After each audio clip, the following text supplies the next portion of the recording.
अस्सलामुअलैकुम dear friends, आप मेरे चैनल पर पहली बार आए हैं तो मेरे चैनल को ज़्यादा से ज़्यादा सब्सक्राइब करें, लाइक शेयर और कमेंट करें। बेल आइकन का बटन दबाना ना भूलें ताकि आने वाली वीडियो की नोटिफिकेशन आप तक पहुंच सके। शुक्रिया। युवक ने कहा कि उस वस्तु का रहस्य सिर्फ मुझे ही पता है, इसके लिए मुझे आपकी सहायता चाहिए। साथ ही उस वस्तु को देखने की कुछ शर्तें हैं। एक राजा को अपनी प्रजा की देखरेख करनी होती है, लेकिन अगर राजा अभिमानी और कर वसूली करने वाला और अपने शौक में ही डूबा हो तो प्रजा को बहुत दुख झेलना पड़ता है।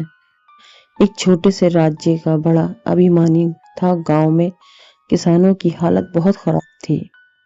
कई सालों से पर्याप्त बारिश नहीं हो रही थी, जिस कारण फसल अच्छी नहीं हो रही थी। लेकिन फिर भी वह अपनी प्रजा की तरफ बिल्कुल भी ध्यान नहीं दे रहा था। वह अपनी ही मस्ती में मस्त रहता था। गांव के गरीब किसान बहुत परेशान थे।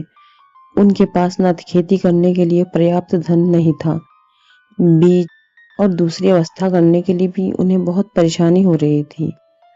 वो इस बात से परेशान थे कि अगर यही हाल चलता रहा तो एक दिन आएगा जब उनके मवेशी, बैल और गाय वो भी नहीं रहेंगे।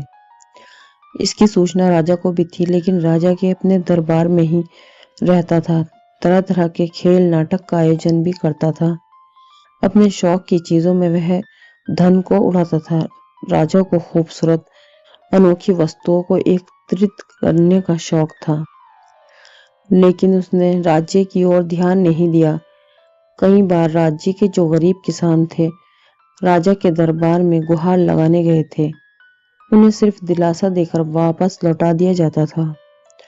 कर माफी के लिए भी कई बार राजा से आगे गुहार लगाई गई, लेकिन राजा के कानों में जू तक नहीं रेंगी। गांव में एक बुजुर्ग थे। उनका कहना था कि वैसे किसी एक व्यक्ति को जानते हैं जो बहुत ही समझदार और चतुर है, जो किसी तरह से राजा को समझाने में गांव की सहायता कर सकता है। उस बुजुर्ग व्यक्ति ने उस बुद्धिमान व्यक्ति का पता लगाया। उस बुद्धिमान व्यक्ति के पास पूरा गांव गया। बुजुर्ग ने अपनी सारी बात आप बीती और गांव की सारी परेशानी को उस चतुर आदमी के सामने रखा और कहा कि आप किसी तरह से हमारी मदद कर सकते हैं। राजा हमारी एक भी बात सुनने को तैयार नहीं है। राजा ने हमें उपयुक्त धन देना तो दूर, हमारा कर भी माफ नहीं कर रहा है। बुद्धिमान व्यक्ति ने गांव की हालत को देखते हुए और किसानों के मुरझाए हुए चेहरों को देखते हुए कहा कि जरूर मैं तुम्हारे साथ में जाना चाहूंगा और तुम्हारी मदद करूंगा। वह व्यक्ति गांव में आया और राजा से मिलने की इच्छा जाहिर की। राजा ने पहली बार उससे मिलने से मना कर दिया। उसे पता चल गया कि राजा को अनोखी और अनमोल वस्तुओं को संग्रह करने का शौक है। फिर उसने ऐसी ही 2-3 बार आग्रह करने पर राजा ने उससे मिलने के लिए तैयार हुआ। जैसे ही वह व्यक्ति राजा के सामने दरबार में आया तो राजा ने कहा कि क्या कहना चाहते हो, कहो। किसी की कोई समस्या लेकर आए हो तो उसके लिए मैं कुछ नहीं कर सकता। बरसात और सूखा, इन पर मेरा कोई वश नहीं चलता है। उस व्यक्ति ने कहा कि नहीं महाराज, मैं यहाँ पर उनके लिए नहीं आया, मैं तो आपसे मिलने आया हूँ। आपकी प्रतिभा का बड़ा सुना है। आपको ऐसी वस्तुओं का शौक है जो अनमोल और भिन्न हो, जो इस संसार में कम पाई जाती है, यह भी मुझे ज्ञात है। राजा अपनी प्रशंसा सुनकर खुश हुआ। उसने कहा कि हाँ बताओ, तुम क्या लेकर आए हो। उस बुद्धिमान व्यक्ति ने कहा कि मेरे पास एक ऐसी ही कला है जिसमें से एक ऐसी वस्तु का निर्माण कर सकता हूँ जो दिखने में न सिर्फ खूबसूरत होगी बल्कि अनमोल भी होगी। इस संसार में अभी तक किसी के पास नहीं है, जिसे आपके दरबार में मैं लाना चाहता हूँ। राजा ये सुनकर बहुत खुश हुआ। उसने कहा कि कहाँ है वह वस्तु। तुमने उसका ऐसा वर्णन करके मेरी जिज्ञासा को बढ़ा दिया है। व्यक्ति ने कहा कि उनके निर्माण का ज्ञान उसे एक सिद्ध पुरुष ने बताया था, लेकिन मैं उसका निर्माण नहीं कर सका। राजा ने कहा कि क्यों नहीं कर पाए। व्यक्ति ने जवाब दिया कि उसके लिए मेरे पास धन नहीं है। मैं चाहता तो किसी भी राजा के दरबार में जाकर मांग सकता था, लेकिन मैंने आपको चुना क्योंकि उसके पीछे भी एक कारण है जो मैं आपको अभी नहीं बता सकता। राजा ने कहा कि हमारे पास धन की कोई कमी नहीं है, लेकिन वो वस्तु है कहाँ? व्यक्ति ने कहा, उसे निर्माण करने में 8 माह का समय लगेगा और उसकी विधि मुझे गुप्त रखनी पड़ेगी, वो मैं नहीं बता सकता। राजा के दरबार में थोड़ी खलबली मच गई और उन्होंने कहा कि यह व्यक्ति शायद झूठ बोल रहा है। उस व्यक्ति ने कहा कि नहीं महाराज, मैं सच कह रहा हूँ।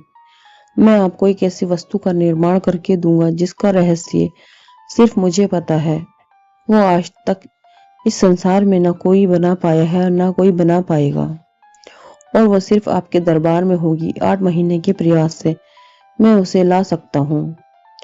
दरबार में उपस्थित मंत्रीगण को क्रोधित होकर बोले कि क्यों व्यर्थ की बात करके हमें मूर्ख बना रहे हो? तुम ठग हो। सभी के विरोध के बाद में व्यक्ति चुपचाप उनकी बातें सुनता रहा और मंद मंद मुस्कुराता रहा। उसकी मुस्कान और आत्मविश्वास को राजा देख रहा था। वो बिल्कुल भी भयभीत नहीं था। राजा ने कहा कि ठीक है, तुम्हें जितना धन चाहिए तुम लेकर जा सकते हो, लेकिन अगर 8 महीने के बाद वो वस्तु नहीं मिली या तुमने राज्य छोड़ने का प्रयास किया तो तुम्हें मृत्यु दंड दिया जाएगा। उस व्यक्ति ने कहा कि जो आप मुझे दंड देना चाहते हो वो मुझे स्वीकार होगा, लेकिन अगर वस्तु आपको पसंद आई तो आप मुझे मुंह मांगा उपहार देंगे। राजा ने उसकी शर्त को मान लिया और आदेश दिया कि उसे जब जितना धन और दूसरी सामग्री चाहिए दे दी जाए। अब वो व्यक्ति हर 10-15 दिन में मुंह मांगा धन दरबार में से ले जाने लगा। दिन बीतते गए। राजा के मंत्रीगण और खुद राजा को चिंता हो रही थी, क्योंकि वो बहुत अधिक धन लेकर जाने लगा था, लेकिन राजा मना भी नहीं कर सकता था। व्यक्ति उस धन को गांव में वितरित करता था। अब 8वां महीना आने वाला था। 15 दिन शेष बचे थे।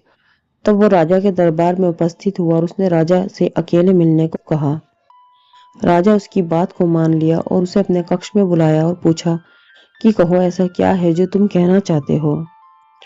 उसने कहा कि महाराज, मैंने वह वस्तु बना तो ली है, लेकिन जैसे कि मैंने पहले दिन कहा था कि मैंने बहुत राजा को छोड़कर आपके दरबार में आना पसंद क्यों किया, उसका राज मैं आपको कहता हूँ। उस वस्तु के निर्माण होने के बाद में उसे देखने की कुछ शर्तें हैं कि वह वस्तु सिर्फ उन्हीं व्यक्ति को दिखाई देगी जिसका मन निर्मल हो, जिसने कभी झूठ नहीं बोला हो, जो निडर हो, जो इस धरती पर सबसे शक्तिशाली हो, साथ ही छोटे से राज्य का राजा बल्कि पूरी पृथ्वी का राजा बनने का अधिकारी हो। मुझे लगता है कि आप में वो योग्यता है, इसलिए मैं आपके पास आया और वो वस्तु को उजागर करने के बाद मेरा सोचना सही साबित होगा। आपके राज्य में आपके कुछ मंत्री भी हैं जो शायद उसके अधिकारी भी हो सकते हैं। अगर उनमें से किसी को भी वस्तु दिखाई नहीं दी और आपको दिखाई दी, इसका मतलब वो महान पुरुष आप ही होंगे। राजा उस व्यक्ति की बात सुन चिंता में पड़ गया और उस वस्तु के विषय में सोचने लगा। 15 दिन के पश्चात वह युवक चांदी की थाल लेकर वापस आया। दरबार में जब तक वह आया तब दरबार में खलबली मच गई। सभी लोग आपस में बातें करने लगे। राजा की नजरें सब पर थी। राजा ने कहा, शांत हो जाइए। दरबार के सेनापति बोल रहे थे कि इस युवक ने हमारा धन लिया है और यह अब हमें इस तरह से छल रहा है। यह कुछ भी लेकर नहीं आया है सिवाय इस थाल के। दरबार में महाराज, आप बताइए, हम इसका क्या करें? इसको मृत्यु देनी ही चाहिए। मुस्कुरा रहा था और राजा की तरफ देख रहा था। राजा कुछ बोल नहीं पा रहा था और तब राजा को युवक की बोली हुई बातें याद आ रही थी। राजा को भी उस थाल में कुछ दिखाई नहीं दे रहा था। कुछ देर बाद राजा अपने सिंहासन से उठकर आया और उस व्यक्ति के सामने जाकर बोला, बहुत ही अद्भुत, वाह, ऐसे मैंने कभी पहले नहीं देखा। वह व्यक्ति बोला कि आप ही हैं इसके और इस धारा के अधिकारी, सबसे शक्तिशाली हैं।